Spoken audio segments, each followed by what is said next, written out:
Hello there, good evening and welcome back to Celtic World Order podcast. As always, I'm Steve O'Matt. It's a late one, it's a random one, it's randomly jumped out of nowhere, but sometimes that's just the way to do it. And thankfully, I am joined, at least for a half an hour or so, with a Terry Robb who looks like he'd be get down with his bed. So, mate, thank you very much for staying up ahead of your bedtime to have a wee chit-chat about Celtic. How are you, mate? You look nice and happy, albeit tired. I'm all right, Steve. I don't get much time during the week, just with work and kids' football and all that kind of stuff. So, the wife was out tonight, so I said I'll join you for half an hour. I'm okay. I'm trying to remember what I said on Saturday night's post match because I can't remember very much about the whole thing. As you would imagine, with an 8:00 kickoff and you're going on there at 10:15, and we did an hour and a half, so it was touching midnight by the time. Me and Phil got off, and I was sideways. You didn't see it? I took a cramp right at the very end. I took a cramp in my leg, and right at the end of the bloody show. Well, it'll be nice and easy and breezy for you tonight. But yes, listen, thank you very much to everybody that's filtering into chat as you go along. If anything you want to talk about, fire up, we'll get into about it. And of course, if you're catching up elsewhere later on down the road, welcome to you as well. Just a wee bit of housekeeping at the front end. It's unbelievable, but we are only 3 people away from hitting the magical 3,000. So if you are one of those roughly 45% of people that watch this that haven't subscribed yet, do it. It costs you nothing. It's all free, and help us tip over the edge and hit that 3,000. You can be part of that milestone. So get involved. It is free if you want to help out. Member section, we donation for the all overheads. You know the score by now. All links below for other socials. Get involved there. So, as we always say, let's get down to business. And I just want to use a jump off point. Obviously, we've not been on here. You have, and spoke about that dismal performance, albeit a cracker. And it was so sweet in the end, as it says there. We managed to close the gap, of course, because the Dons done us a wee favour against Hearts. But apart from that dismal performance, we've not really had a chance to talk about it. But the big news that was coming out is, of course, now that it looks as if, mate, we're going to be getting that new manager appointment, and all directions are saying that it's going to be around about the 1st of the month. I'll take this hat off. I was out with the dogs. I'm just in. I'll take that off. But yeah, it's saying it's going to be Wilfred Nancy, as we kind of suspected. We covered them in a good bit of detail, and I know we were very positive about him. They're suggesting that that's going to be coming in for the start of December. And the good news as well would be that he's going to get to bring in his entire backroom staff. So with one eye on what we saw at the weekend in this news here, how important, mate, is it for us to get a fresh lick of paint on the way that we approach things? Because we know that, albeit they're doing well at this moment in time, Maloney and O'Neill and co. were a stopgap. It's as simple as that. Yeah. I think over the 5 matches there that Martin and Sean have been in charge, there's 3 of them that were reasonably good, reasonably straightforward. I include the semi-final on that because aside from the fact it did go to extra time, we were the dominant side in that game. We were comfortably on top, and the other 2 games were 2 4-0s at home. But the away game in the 2 away games, actually, the game in Midtjylland and that game at St Mirren at the weekend, both of those performances were as bad as anything we've seen at any point this season under Brendan. They were dreadful performances. And I mean, we've another 2 away ones coming up this week, so it's very hard to see us taking a win on Thursday night and a win at the weekend. It's hard to see us doing both. And if I had to choose, I would be choosing Sunday all day long. Thursday's just a pain in the arse, to be honest. It's one that we don't need. Now, when Thursday comes round, I'll be wanting to win, as always. But it's just a distraction at this stage. The league is by far and away the most important thing. And I'm usually one of those supporters who's really championing the fact that we need to forget about domestic dominance and concentrate on Europe. But that's on the assumption that you're going to still have your domestic dominance in this season. This season we have Easter Road on Sunday is going to be really, really difficult. I think there's a couple of things. It wouldn't be like Celtic to have a long drawn out saga when they're trying to sign somebody. But this guy's been the name now for about three weeks. Worst kept secret out there. No matter what the guys in America were saying hadn't happened. This was the one. Now, don't get me wrong. It could still be Celtic to balls it up. Do you know what I mean? But it sounds as if this is the one. It also sounds as if we're hanging on to the 1st of December to try and save ourselves a couple £100 on a release we'll see. I mean, we'll see when you say that though. How much is timing about this one going to be quite important? Because I was very much a case of wanting to get him in, obviously, for the end of the international break. I thought that was a key point for us. There was a lot of sort of background stuff, the AGM, all that kind of stuff, as we well know. But when you have a look at the fixtures there, right? The first one would be at home against Dundee, right? Yeah. You've got to say that's a pretty good starting point to get a wee bit of faith in the door. Then you've got Hearts, obviously massive. As long as you win it. Of course, and then you've got Roma. But what I'm saying is just having a wee look at it here, just having playing a bit of devil's advocate. Going into a game that we did there against St Mirren, he's in for, let's just say he's in for St Mirren. He's in for Feyenoord, he's in for Hibs. They're pretty hard games, all away from home. It could not going to derail you, but what I mean is you don't get good results in those games away from home. That away from home thing only takes you so far. But if you look at 3 starting games at home, albeit some tough games, is it maybe the best position to sort of bring them in? Where, at home advantage and all that. I think that's maybe got a wee bit to do with it. I think it is, because regardless of what happens on Thursday night, if we play it out then at the weekend,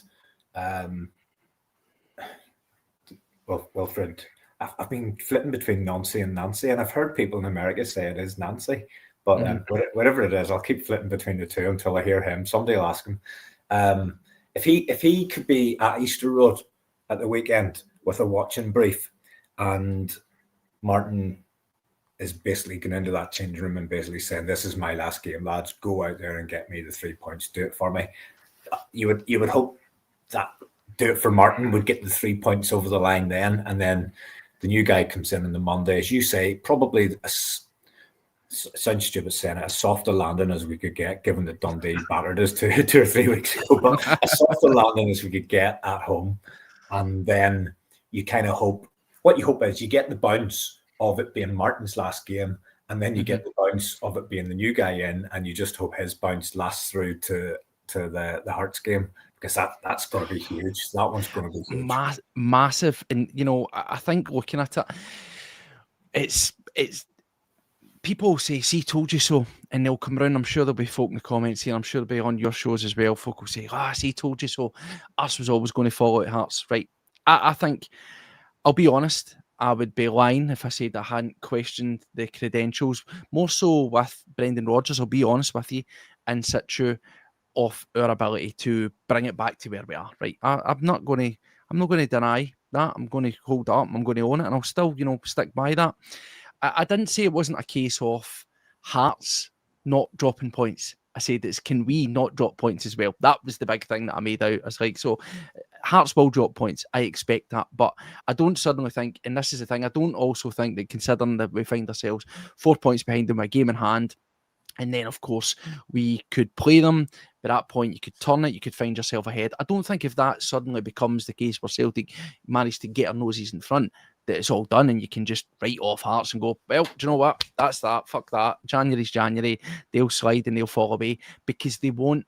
I think that's the case. Is even if we get ourselves in front, I still think that they'll have tasted enough of what could have been, where, folk want to say that about us, about the whole Europe thing, what could have been. Look how well you performed last season. You had a wee taste of it.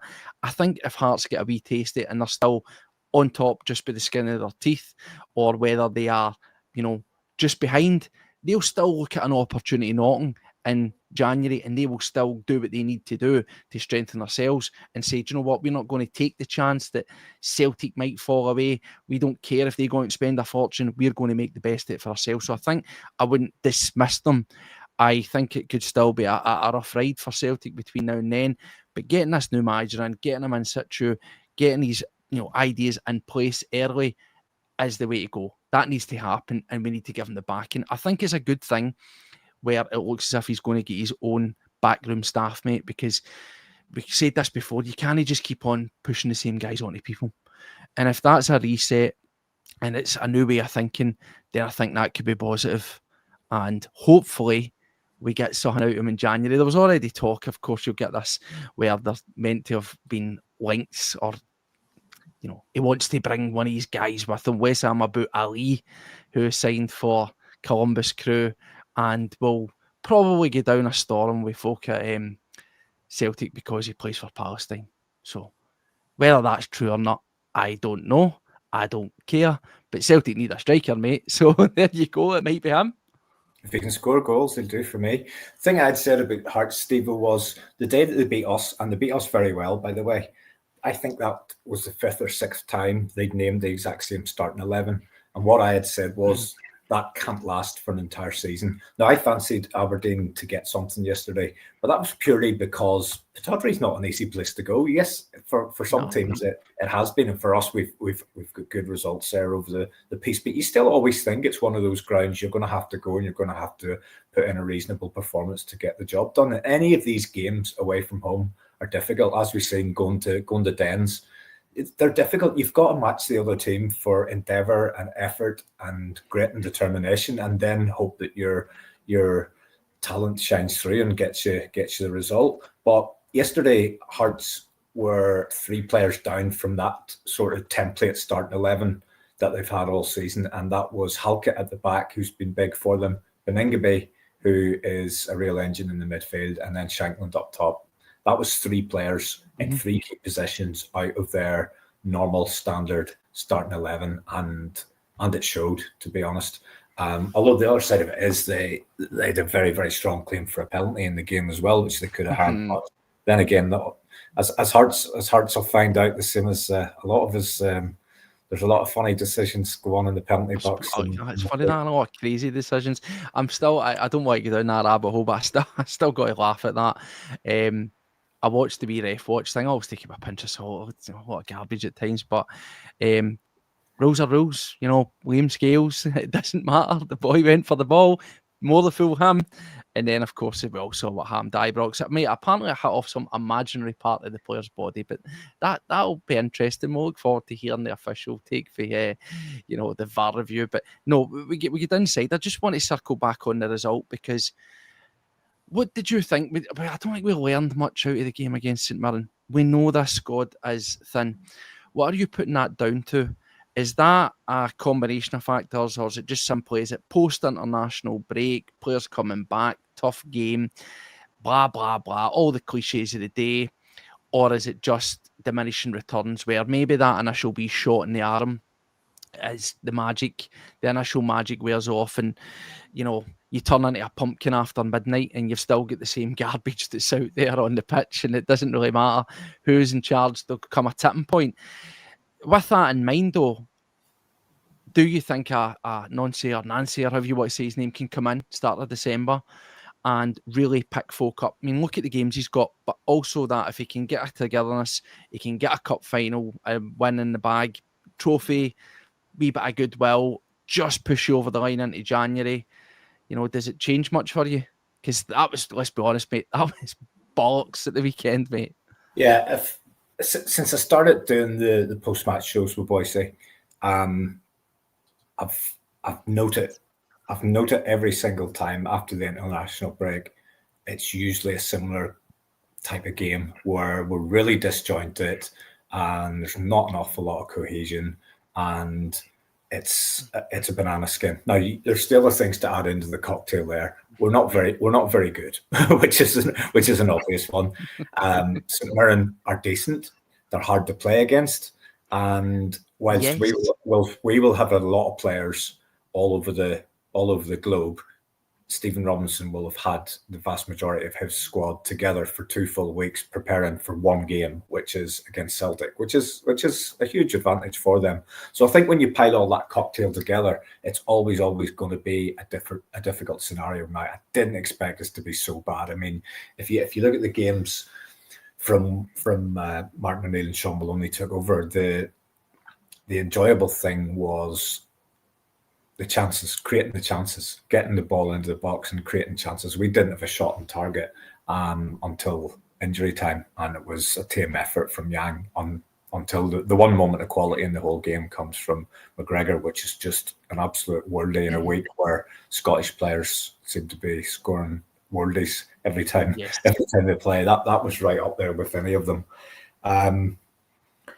In terms of Nancy coming in, I just hope that he's in no doubt that you don't get a settling in period at Celtic. He's famed for this three at the back, and it's not something our guys, certainly at Celtic, they'll not have been very familiar with that. And if he comes in and he tries to just change things straight away to this formation that he swears by, there's no time there's no bedding in period. You can't come out in a post match and go, yeah, we didn't get the job done there because the players are learning the formation. We don't have time for learning formations. No, well, we win every match.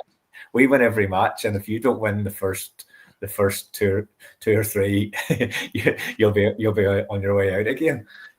So I'd be interested to see, does he approach it from a point of view of, let me adapt to what I've got here and what way this team's been playing, or do I come in and I just impose my style on this team from day one? That'll be interesting to see what happens, what way we line up when it comes to that match against Dundee. See what Ken is saying here on YouTube, where he's saying that hopefully Wilfred Nancy comes in with fresh eyes for players. This just comes back and reminds me, I sort of think about how we move forward, right? I think on face value, you look at that squad and you say the quality isn't there, right? We all know that. That's not a surprise, right? But in terms of this fresh perspective, we have also recently learned, and obviously the boy Tino for the Celtic Exchange, he mentioned a thing that he'd been watching, podcasts or whatever he'd been listening to, and it was basically on Rodgers and people who were around Rodgers at Liverpool, right? And it says when Rodgers was down there, they wanted to move to this sort of, database model, modernised sort of way of thinking, looking at certain players for certain positions. But Brendan Rodgers was still very much adamant of I've got an eye for a player, this is what I want, and it didn't quite marry up. Right now, this isn't going to be a Rodgers attack. I'm just talking here because we know that Nancy's coming in from a club that work on that model, right? He works to metrics. He'll obviously need to handpick players that he'll maybe have an eye for and say, yeah, I would like them in, but by and large, he works off that system. See some of these guys that we've got in this squad, are we not getting the maximum out of them because we are adopting it from a kind of 2D sort of managerial standpoint, where it's a wee bit old school? Does that make sense? Because I'm looking at guys like Taneke, Balakwisha, forget him, right? Don't even know what he's meant to be, right? But I'm just using Taneke as an example, right? There's no doubt he's a good winger and he's got potential there. But when I had a wee look back at him, he's played something like 14 games, about 1,100 minutes, and he's contributed 2 goals, 0 assists, right? But he always looks good in the eye. You know what I mean? Loads of action. When you strip it back, like all sizzle, no steak. There's nothing there. So is he just getting fired at a team, go, this is how we do it, get down, run, blah, blah, blah, blah, blah? Will we see more out of a guy like him? Will he be more maximised with a more modern thinking approach to things like this? Because let's face it, a lot of those guys that have been brought in the team, whether club signs or whatever, they'll have been used probably on this database method, and they'll have been brought in and they're getting presented to a manager who doesn't work with that. He's just, no, this is the way I do things. So do you think there's maybe hope that some of these guys might work? They might not be as average as we think? Or is that totally wishful? No, I think some of them, Steve, well, I think some of them, you've seen it with different managers down the years. A manager comes in and he's able to get a tune out of a player that people before him weren't. I mean, look at Ralston, for example. I went studs in on him at the weekend. I thought he was absolutely dreadful. But when Postecoglou came in, Ralston was out the door. He was on a month-to-month contract. And all of a sudden he became better than Josip Juranovic, because just whatever happened with Postecoglou coming in, Ralston bought into it, and for a year he turned into a really, really good player. He's reverted to type quite a bit since. See, going back to Taneke though, I don't understand, or I don't see what else you could say to him, because I think what he's doing for us is what he does. He gets the ball, he attacks his man every time, and either tries to get a shot away or gets the ball into the box. I think you would see an improved output from Taneke if you had a proper centre forward in the middle, making the right runs and burying the chances that he gets. Yeah. We haven't got that. We haven't got that. And with the best will in the world to Iheanacho, Johnny Kenny, the wee guy Osman, who hasn't had as many opportunities as those guys, and he looked promising enough. Shin Yamada, where was he when you needed a goal with 5 minutes to go? You end up bringing on a kid right back. Does that maybe tell you something about Yamada? Because I always find that Yamada one so interesting. We always say Brendan just doesn't fancy him. It kind of appears that neither does Martin O'Neill or Sean Maloney. Does that concern you, Eddie? I watched the B game the other week there against East Kilbride, and I didn't fancy him in that environment either. He didn't stand out. He didn't stand out at all. Quick, really quick, but he didn't stand out. I just think they're Taneke hanging on to the ball too long. I do think there's a little bit of that, but I think if you had a proper quality centre forward, perhaps when he's thinking about playing the ball, the striker's not where he wants him to be or thinks he should be. I don't know. I think he's a young guy. I think he's far from the finished article. Again, if he was the finished article, we probably wouldn't have been able to not be at Celtic. But I mean, he's still. I know he's tailed off a wee bit, Steve-O, and he's not just been as electric as he was at the start. But he's still the shining light. He's the one you want the boys to give the ball to, like. Mm-hmm.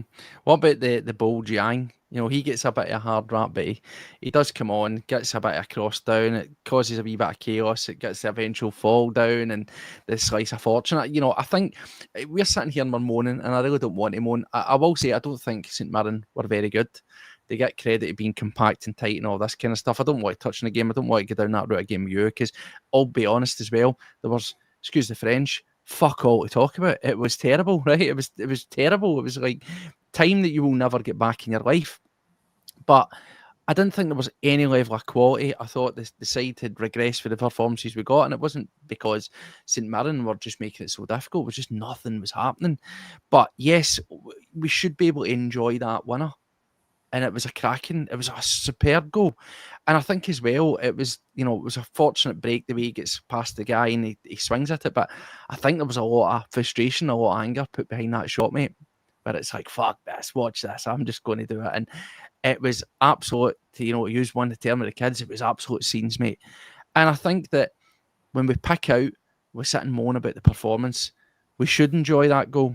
And I think that there's been a lot of doom and gloom around the club and around the way we find ourselves, the behind the scenes crap, stuff with fans crap, the manager garbage, the drawn out performances at times.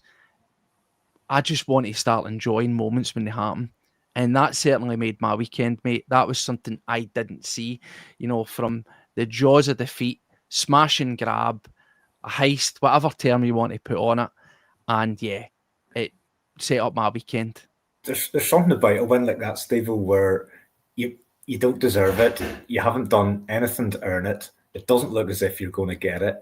And then you just score a cracker like that. There's something about it, the enjoyment that you get from that moment. Like if we had just gone out there and had a run-of-the-mill 3-0 easy performance, you'd have went to your bed on Saturday night and not really thought an awful lot more of it. But the euphoria you got, the sort of, we've got out of jail there, and just the sheer quality of the goal, it was I certainly enjoyed it. Like, and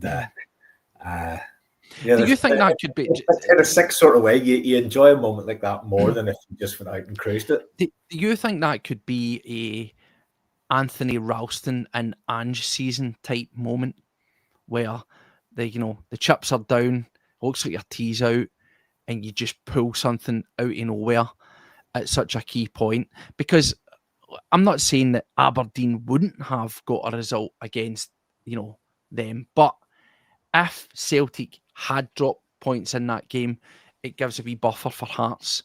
The pressure's still on for them to win, but it's not as intense. And I feel that goal, the way that we've done it, that would have really put a lot of pressure on that Hearts team to step up. because they know that we're breathing down their neck. And hopefully, I really hope it could be, as I say, a Ralston-esque moment for us. But I think we've already had that moment 3 times this season. We'd Luke McCann on the first day, then we'd Ian Atchell one. We're too many of these moments where we're having to wait to the later stages. But then the same thing works as well. Hearts were scoring late goals. There was 2 or 3 games in a row where they got late goals.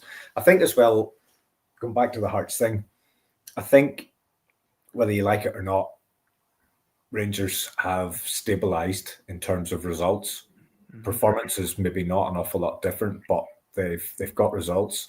I think the fact Hearts will see it that there's 2 teams chasing them down, and not just one, and they'll have an eye on 2 other results every single weekend. And as long as, I mean, we only worry about what we do, but as long as Celtic are knocking up the 3 points every game, that does put pressure on Hearts. So, if I could ever so briefly just change the tune on what you said there, I always want to look forward rather than look behind us. But yeah, a lot of folk are forgetting Rangers now. It kind of comes around about what we are asking for as Celtic fans for change, right? They made a massive call today. They made a huge call at boardroom level, at operational level, and I spoke to a few friends about this, and I says, that should be a warning shot to ourselves. That should be a warning shot to Hearts, because despite the overall quality or perceived quality of what their squad is, I think at this moment in time, obviously, we say it's get through to January and hopefully kick on, bring in reinforcements. We know there's going to be people leaving, but bring in reinforcements. But Rangers have got the bones of a squad where they've got more options, right? Where you think the options are great or brilliant, they've got more options at this moment in time than Celtic. They've got more options at this moment in time than Hearts. And they seem to have got a manager in who, on paper, much like we say with Nancy, ticks various boxes, right? They've realised that behind the scenes it's a total shit show and it doesn't marry up and it doesn't, work. And they've went, not in the bin, and their owner or their CEO or whatever your man for America's title is, faces up to the media and says it didn't work and we're changing it and it doesn't align up. There will come a point when they get it right. So that makes the appointment a non-say in anything that we do, as subsequents in January with signings or anything that may well change in the boardroom. Absolutely massive, does it not, mate? That puts a lot of pressure on us as well as other teams.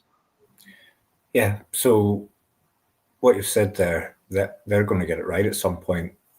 So we have to make sure we're getting it right at some point as well. But the difference is the people that are making decisions across there are new in position, whereas the guys that are making the decisions for us are the same guys that have been making decisions for decades. Yeah. And as you've seen on Friday, and as you've seen for most of this season, there's absolutely no unity. There's no confidence in any of those people. If you look at Rangers, the supporters, well, if you remember during the summer when this whole American thing was starting, they were going to win the Champions League within 3 years. So I think they finally came down from that. But I think the actions that the guys have taken, it'll reassure the supporters that these guys are absolutely ruthless. And if they make mistakes, which they said, we made mistakes, and this is us correcting them, whereas our guys just make mistakes and then make more mistakes and then just keep making the same mistakes. Yeah. What's your thoughts? I don't want to get down, and I'll address that once. I know you'll be disappearing shortly. I'll address it with everybody else. What was your thoughts on that AGM? I don't want to flog that horse too much because I came on here for nearly about an hour and a half, and I can honestly say it's such an emotionally exhausting performance having to sit and talk about that. And we don't want, as I say, circling back to what I said about enjoying the moments, I'm kind of becoming a wee bit sort of disillusioned with the backing forward that's going on. Don't misconstrue that. That's not me saying I'm just going to sit here and shut up and never talk about the shortcomings of the board. Absolutely not. Celtic World Order will still be 100% behind fans speaking up for change. But what I mean is I don't want it to start consuming. every time we're on here, every time I talk to my friends, every time I spoke to my old man, every time I'm watching anything about Celtic, it's important to keep that at the front, but it's also important to try and enjoy the football. Do you get what I'm going with this here, mate? But just to touch on it, because I've not had your chance on it, what was your thoughts about how that panned out? Because it's getting called as being something of a victory for the fans, that they didn't want to face up to it, they shat the bed, they disappeared, etc., etc. Right? But then it's also some are looking at it for the flip side and saying it was a missed opportunity. Once it started to look like they were getting rattled as such, and that they were going to be so soft, that, you know, the instant postponement, that was a wee marker, rightly or wrongly, that was a wee marker where you're going, right, we want to push them, but let's try and get to the end game being the questions, that maybe it should have just been dialed back a wee bit, and that there was a missed opportunity there. What was your thoughts on it, mate? There was a Daily Record headline, Steve-O, Celtic slam unacceptable shareholder conduct. Now, I didn't know which shareholders that was. Was it Dermot Desmond or was it the guys in the room? Oh, mate. Sorry, you go. I'm with you on this. I wanted it to get to the Q&A stage. I think it was premeditated from the board. I think it was never getting to that stage because they just did not want to go down that road. It would have been great if the guys in the room could have called their bluff and found some kind of way just to maybe bite their tongue, and even a silent protest while all the crap was going on. Let it get to the quick Q&A bit, and then let's hit them with the hard-hitting questions. I mean, for example, if you listen to Michael Nicholson's video, he says, we've made mistakes. I'd like to go, Michael, you said in your video you made mistakes. What were your mistakes? Mm-hmm. What have you learned? What are you going to do to correct them? And how will we know that you've been successful in correcting them? Mm-hmm. Or, Peter, you said in your video, and call him out on whatever. But it was never, ever getting to that stage.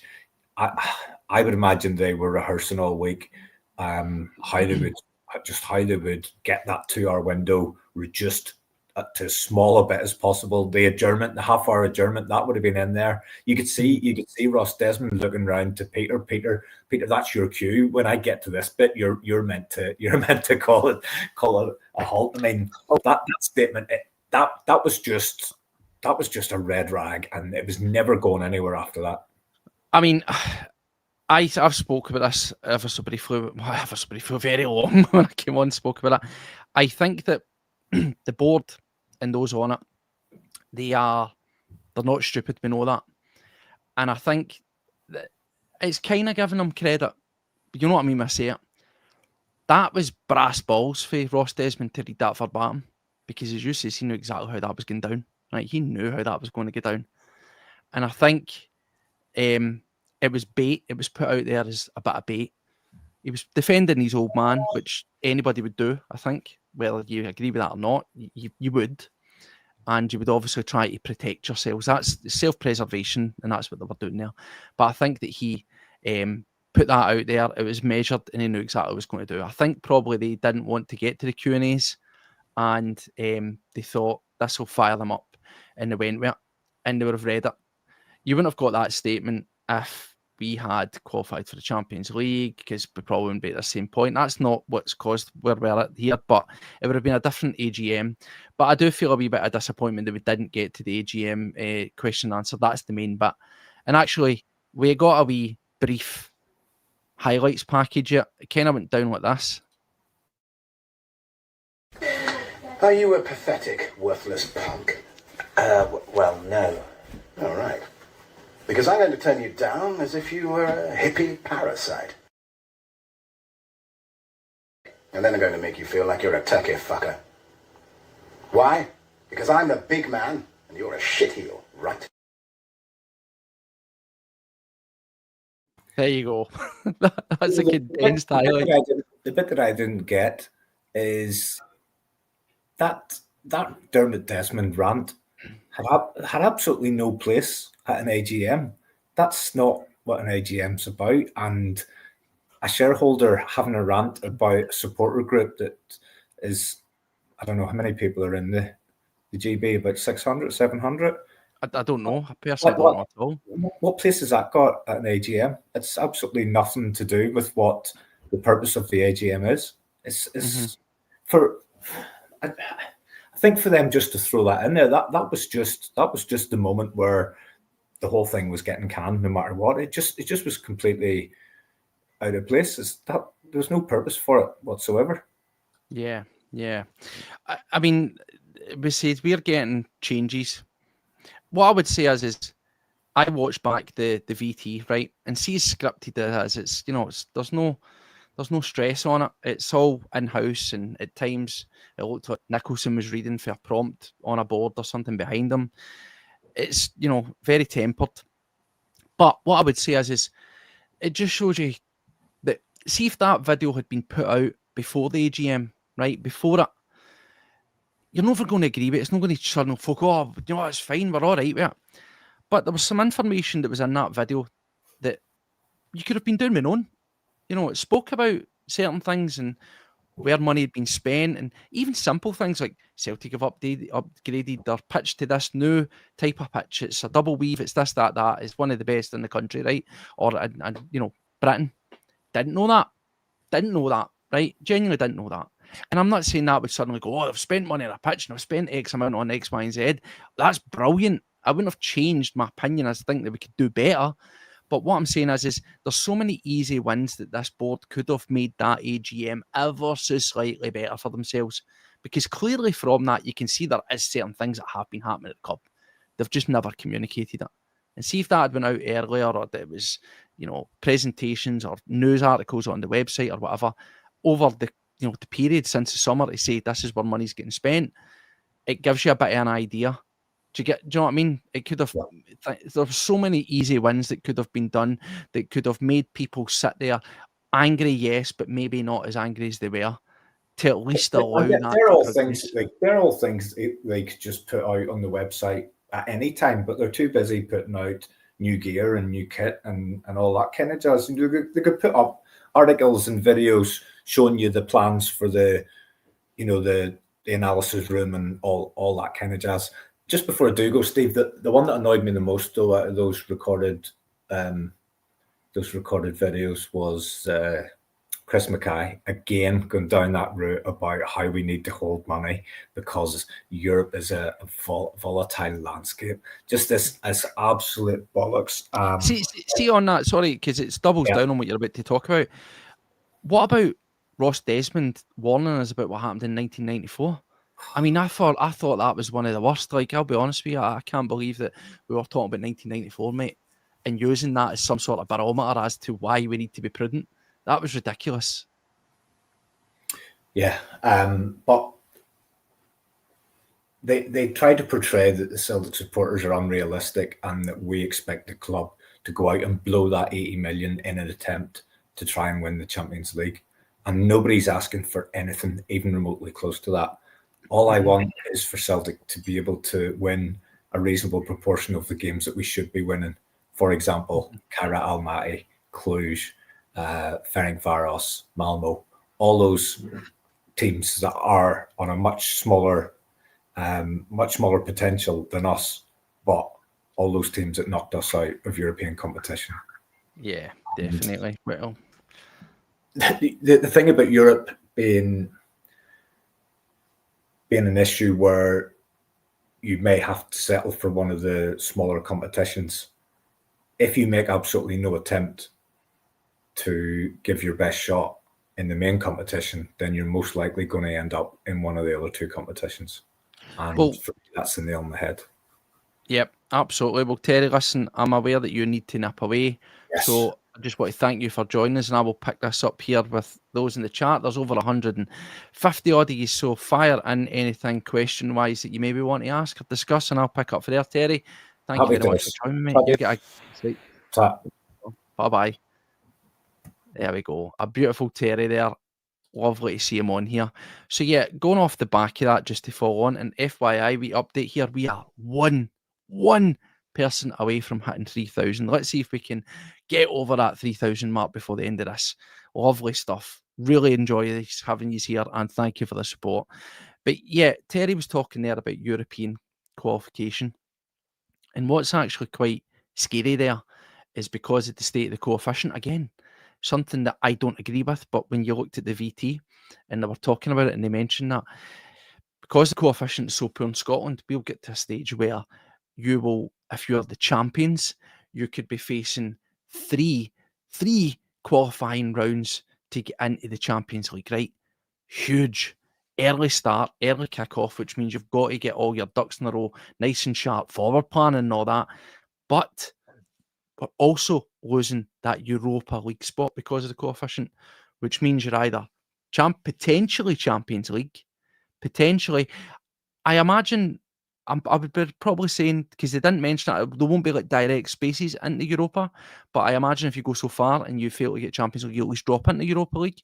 But on the face value, what your routes to qualify are from one tournament to the other, it will be Champions League or it will be the Conference League. And you'll have a couple of qualifiers to get into the Conference League, which I'll be honest, I wouldn't sweat about Celtic, God forbid we found ourselves in that position, but if we were, I wouldn't be too concerned about our ability to get into the Conference League.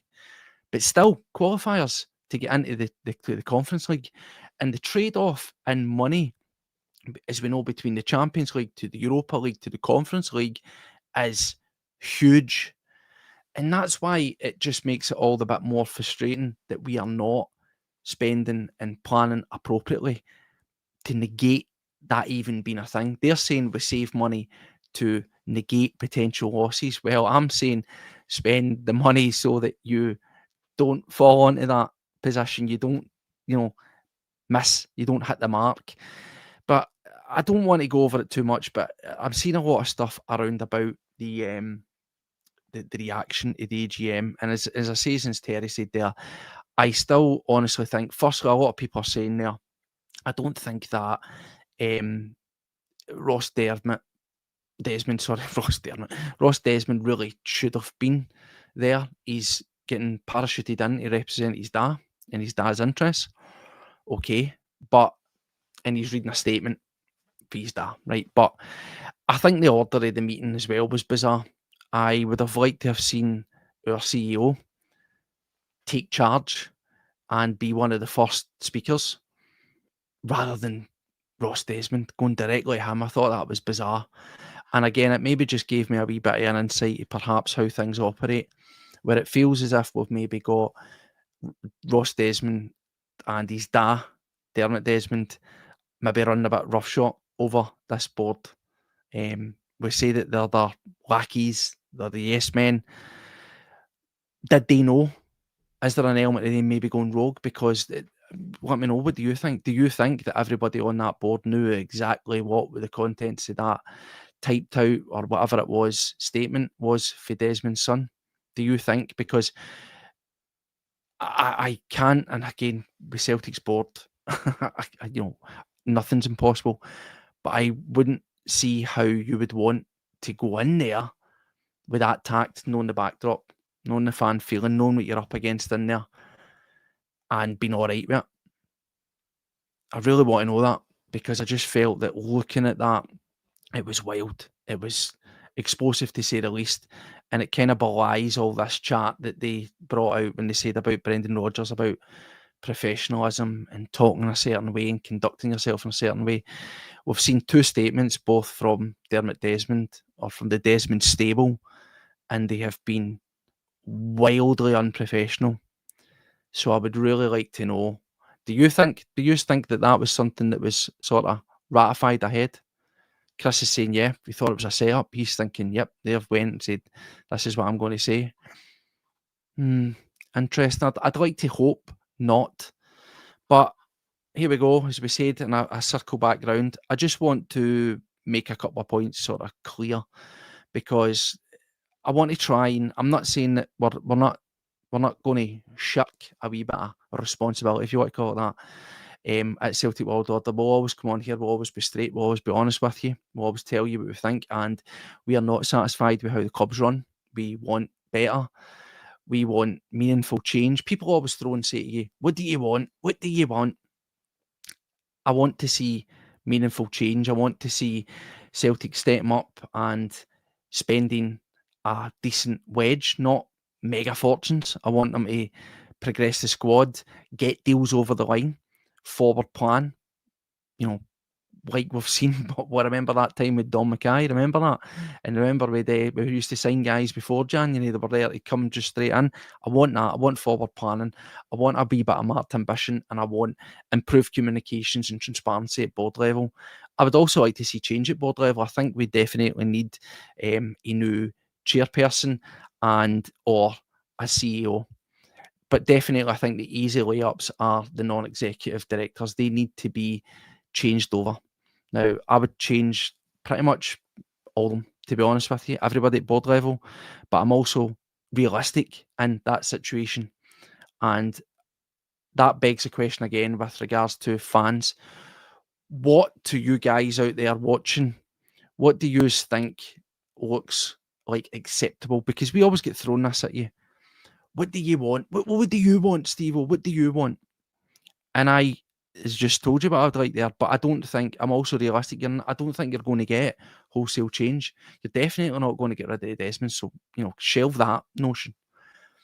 How much change is acceptable change? Let's just say, devil's advocate. Wilfred Nancy comes in. He's got his whole backroom staff, right? We then get a director of football, and you've got Tisdale, the director of football, and maybe Sean Maloney's pathways. That's the behind the scenes restructure, right? You've got your manager, you're working off this sort of hand in glove, working on data analysis, and you modernise. You change your chairman, you change your CEO, you change 3 of the non-executive directors. Or even, let's just say, you change all the non-executive, you change 5 of the non-executive directors and you change your chairman. You still have the same CEO, you still get the same CFO. With all the other changes I've said to you at operational level, football side of things. Is that enough for folk? I mean, me sitting here personally, I would say if we got a new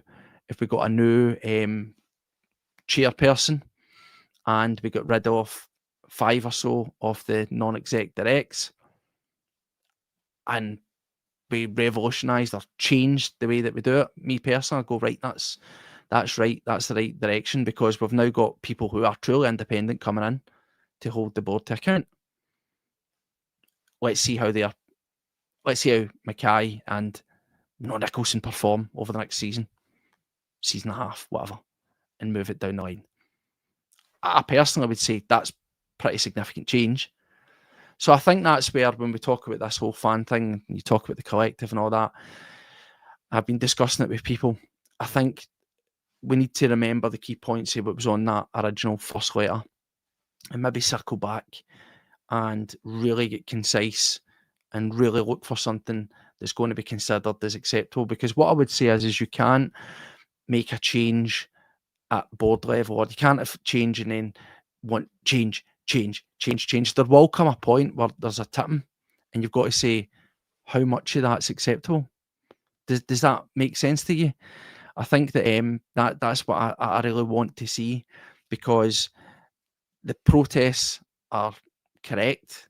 Fans have got perfectly within their rights to be vocal and want change, because I think we have been let down by the custodians of the club. But we also need to kind of set goals to what we would consider as a fan base to be acceptable. Like, look at Rangers, and I know you say, oh, fuck Rangers, who cares about Rangers? But just look at Rangers, for example. They wanted a new manager, they got a new manager, right, whatever. But they weren't happy with 2 of the figureheads of that backroom staff, and they got them removed. And they're, at least on face value, going, right, that was the change we want. 2 people are gone, that's what we want. Slightly different with Celtic, because everybody wants all of them gone. But the chances of them all gone aren't going to happen, even for simple things, because any changeovers, there's going to have to be handover periods, there's going to have to be succession planning. You can't literally just walk into a business, bullet everybody, and then just bring in like another 10 folk and just go, right, get on with it. It's never going to work that way. So that's the question I've got to ask is, what do you think would be considered to be acceptable? And on that, the reason I'm talking about this and saying this is I just want to clarify and sort of clear up a sort of few things with you guys as your subscribers and viewers. Now, we've been getting contacted on our various social medias, and folk have been asking us and saying stuff like, what's the update? Is there any update with the collective? Is there any update with this? What's your thoughts on X? What's your thoughts on Y? Blah, blah, blah, blah, blah. So for the avoidance of doubt, we are nothing to do with the collective. And what I mean by we are nothing to do with the collective is we have absolutely no clout, no influence, no input that's meaningful to the Celtic collective, right? Our involvement begins and ends with being one of the signatories on the initial open letter, where all the fans rallied together and went, we want change at the board and we want these questions answers. We put our name behind that. Anything else that's came out, planned protests, statements, visual graphics, anything that's put out, are nothing to do with Celtic World Order. We have no say on that. We have no input on that. And that's just to be clear. So if you're asking us for questions or answers to ongoings or in and outs or whatever's happening in the collective, we don't have them, right? We don't have them. I just want to make that clear because there's no point in contacting us when we don't know. We don't have any, as we said, we don't have any input on it. So just for those who have reached out, I just wanted to be on record giving a clear and that there output on that. As we said as well, and as I said on this show, we are still 100% behind fans wanting change. We are still fans wanting change, and we will still continually do our bit to call out what we see as being shortcomings of the board and so on and so forth. We'll say the well with the collective, whether it's the collective, whether it's individual fans, whether it's individual fan groups, CSCs, whatever. Everybody can approach this in their own way and make their voice heard in their own way. Because we were on the initial letter doesn't mean that everything that's done, that's published, that's said is fully endorsed 100% by Celtic World Order, right? So again, people are asking us things and we don't have the answer. So I just want to make that clear. And we said that just because we signed our own letter doesn't mean that we think everything is right or the right way to do things or the way that we would do things. So just to be clear on that, right? So hopefully that means if you've messaged us and we've no replied to it, you know why. Because there's various coming in and just thought it'd be easier to do it this way. So yes, as we said, we still are fully behind the fan thing, but it is becoming so exhausting mentally as well.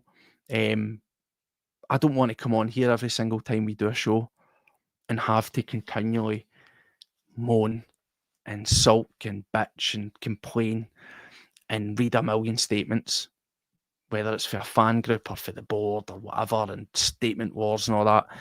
I want to try and get back to the football, if that's possible, because that's why we started this up. As we said, we'll still say our bit and we'll still give our voice and our opinion on shortcomings and things that we think are neither here nor there. But if you want any updates on anything that the actual people behind it are doing, then I would say go and check out their socials and things like that, and even reach out to them if you need any questions of that, because I believe there was a meeting going on tonight. Again, we weren't part of that. We didn't dial into it or anything like that. As we say, we are just leaving that we back to original signing. They say we're unhappy, and that's where our involvement began and ended, just so that you all know. All right.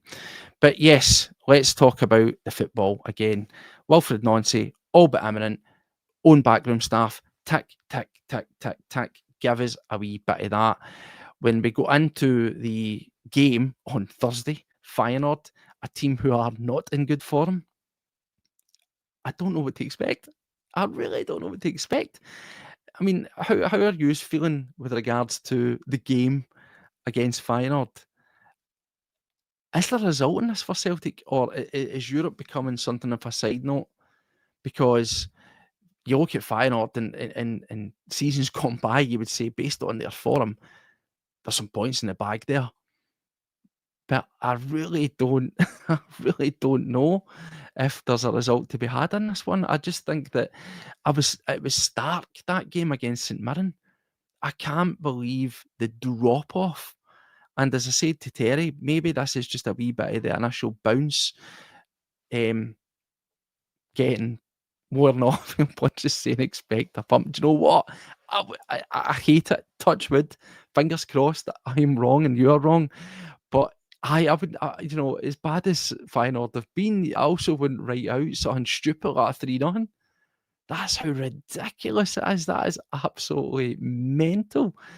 Absolutely mental. And as is Daniel, he's dreading Thursday. I know it's terrible, but the games don't get any easier. Feyenoord 5:45 kickoff, then straight into a massive Sunday 12 o'clock kickoff against Hibs, before obviously Dundee, then Hearts, then Roma, then there's a cup final.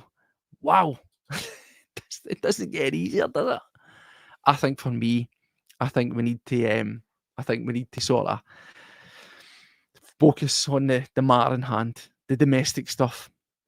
The domestic stuff for me is where it's at. I think that Thursday will be what Thursday will be. And I know that's very sort of philosophical, sitting on the fence, non-committal, but if I'd be lying to say, if I said I absolutely had any care about that game, of course I'll watch it. Of course I'll come on, I'll talk to you guys about it.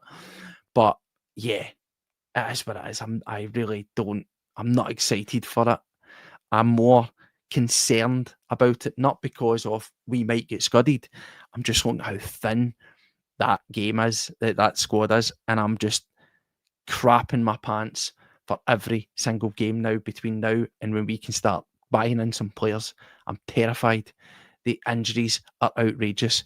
Carter Vickers, season over. Jota, no sign of him. Where is he? When's he come back? Ian Atcho, any update on him? Don't know what's happening with Ian Atcho. I mean, it's, Alistair Johnson, Osmond, holy moly, it's absolutely dire. And then we've got to look at, you'll get the Cup of Nations. There'll be a couple of players that will get pulled away for that. Dyson Maeda, still chat to him, maybe going in January. Oh man, it's getting hard, isn't it? It's getting extremely. We need to pray. We absolutely need to pray. We need to get ourselves down and begging. There's no, smelling off any update in Sriracha, mate. No, I totally forgot about it. How could I forgot about Sriracha? This is whisper it, COVID levels of suspension and missing and injury madness. This is just absolutely terrible. It's frightening stuff, by the way, what we've got. Frightening stuff. And I tell you what, I just hope that Wilfred Nancy can come in. He can look at what we've got, albeit so threadbare, and he's maybe got a couple of ideas up his sleeve. He's maybe got a different formation. He's maybe got playing somebody in a different position or whatever. Big Derek Keane, Mon Rangers. What? See how Derek, mate. No worries, enjoy it, but on the Rangers, I don't know, whatever. There we go. But listen, yes, things are starting to wind down. I just want to say thanks to everybody for joining us. Let me double check here. Let me do this. Yes, there we go. Look at that. Beautiful. 3,000 bodies. Love it. Look at that. Well done, all of yous. Thank you very much, man. Thank you very, very much. I really appreciate it. Honestly, we have been going since, well, we'll be 2 years in March, so we're still under 2 years. And the uptake and interest in all our social media platforms, this one, the TikTok, the Paddy famous TikTok, or, Instagram, all that garbage, the X, which is obviously our main one. We're honestly really, really thank you very much to every single one of you. It really, really means a lot to us. Like, we're humbled that you want to sit here and spend your time with us talking about Celtic. We know there's loads of variety out there. There's some phenomenal podcasts out there. There's some big hitters out there. But the growth that we've had in such a small period of time is phenomenal. So honestly, thank you very much to the bottom of my heart for everybody doing that. As we say, there's still, we see the analytics all the time, there's still about 45% of people watching that haven't subscribed. And you watch, and the watch hours are good, and the retention of watching is great. Hit subscribe. It costs fucking nothing. Absolutely nothing, man. And it helps us out, and it gets more eyes on it. It gets us recommended and all that stuff. So thank you very much for that. And on that note, I will leave it there. I don't want to start flogging the same old dead horse about how garbage the game was, how shit the AGM was, how bored the board are bad and all that stuff. But yeah, we've done a lot. We've covered a lot of ground. As I say, I want to get back to enjoying Celtic. And hopefully Thursday I can start enjoying it. But as bad as the weekend was, as rough as that result was, it's moments like Callum McGregor's absolute bullet. This is what it's all about. You know, from the depths of despair and probably texting all your groups and saying, fucking shite, this is terrible, to one, get in, spilling your drink all over you, whatever you're doing, waking up people that were maybe in their bed early. That's what it's all about. Let's keep it going. Let's roll with positivity. Things aren't perfect, but it looks as if steps are at least starting to happen. A new manager is the beginning of that. See it through to January, negotiate these murky waters, and hopefully get a shot in the arm with the first bit of silverware off the season. It'll cover a couple of cracks, it'll paper over a couple of cracks, but also at the same point, we have to take the positives for what they are and not just say, aye, but don't let that take your eyes off of what's happening. Enjoy the positives when they're there, because at this moment in time, there isn't too many of them. So every single one should be 100% savoured and crack on. So anyway, thank you very much for taking the time out. Beautiful. Thank you very much to every single one of you for letting us hit 3,000. A definite watershed moment for us. It's an absolute milestone. And thank you very much. Until the next time, take care of yourselves, and hail, hail. See you later.